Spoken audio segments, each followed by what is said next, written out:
केन्द्रीय धान गवेषणा अनुष्ठान द्वारा कटक विद्याधरपुर स्थित राष्ट्रीय धान गवेषणा प्रतिष्ठान परिसर में जातीय धान कौशल शिल्प नवसूचना सम्मिलन सफलतार सह अनुष्ठित हो जाइछि।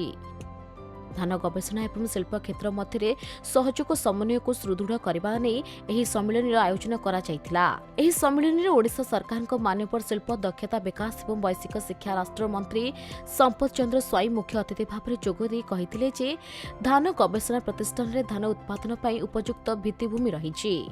बहु आह्वान कालू एठारे विभिन्न किस्मर धान उत्पादन होउछि। एहा उपरे अधिक गवेषणा कराई विभिन्न किस्मर धान उत्पादित हेबो। एही सम्मिलन विभिन्न वर्गर लोकंकु नहीं अनुष्ठित होउछि। एही सम्मिलन बेस फलप्रद हेबो। आगामी दिन में एही सम्मिलन विकसित ओडिशा विकसित भारत पई मार्गदर्शन हेबो।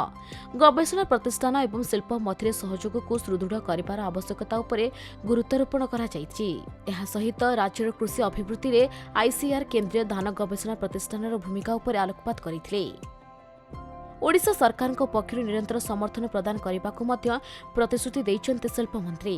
स्टार्टअप एवं उद्योगी मानक स्वदेशी प्रजुक्ति विद्या ग्रहण करने एवं धान क्षेत्र में स्थायी कृषक अनुकूल विकास दिगरे कार्य करने को उत्साहित करते। तेज उक्त कार्यक्रम में भारतीय कृषि गवेषणा परिषद नूआदिल्ली सहायक निर्देशक डॉ नीरू भूषण जोग देइथिले। ଏହି ଅବସରରେ ପ୍ରତିଷ୍ଠାନ ପକ୍ଷରୁ 4ଟି କୃଷିଭିତ୍ତିକ ପୁସ୍ତକ ଉନ୍ମୋଚିତ ହେବା ସହିତ ବୁଝାମଣା ପତ୍ର ସ୍ୱାକ୍ଷର ଏବଂ ଶିଳ୍ପ ଅଭିବୃଦ୍ଧି ସହିତ ଗବେଷଣାକୁ ସମନ୍ୱିତ କରିବା ପାଇଁ ଭବିଷ୍ୟତ ରୋଡମ୍ୟାପ୍ ଉପରେ ଆଲୋଚନା କରାଯାଇଥିଲା।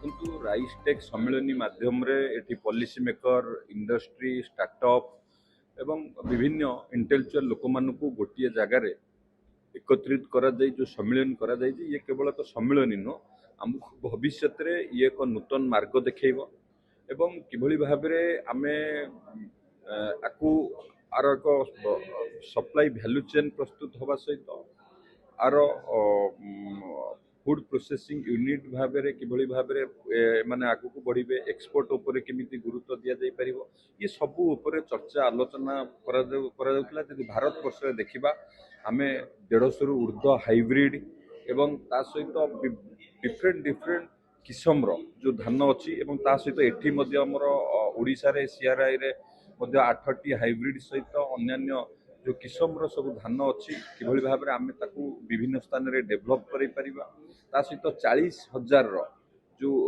जीन अच्छी हमर जर्म प्लाज्म जो जीन अच्छी जे हमर पूर्व पुरुष माने जो विभिन्न समय रे जो धान माने अमल करूथिले ताकू 40,000 रु अधिक जीन मध्ये एठिरे संरक्षित भाव रखा जायछि या आ ऊपर किभली भाव रिसर्च करी आमे धान केवल अमल करबा न ये ता ऊपर टेक्नोलोजी क्षेत्र में आमे आगु को बढ़िबा जोतरे परिश्रम ह्रास होबो उत्पादन अधिक होबो एवं ता सहित एक्सपोर्ट आर वैल्यू चेन किभली भाव होबो ये सब ऊपर चर्चा आलोचना करा जाउछि। निश्चित भाव ये आमको आगु को बढ़िबारे सहायक होबो आम राज्यर द्रुत अर्थनैतिक अभिवृद्धि रे सहायक होबो कारण आपण माने समस्त जानती कृषि उपरे आम राज्य अधिक निर्भरशील सामाजिक अर्थनीतिर विकास मापकाठी जे देखिबे कृषि तो ये आज जो सम्मेलन आयोजन करा जायछि ये निश्चित भाव में अन्नदाता को प्रोत्साहित करिवो इंडस्ट्री को प्रोत्साहित करिवो फूड प्रोसेसिंग एवं ता सहित एक्सपोर्ट को मध्य ये तार गुरुत्व बढ़ाइबो ये आगु को बढ़िबार निश्चित भाव में सहायक होबो।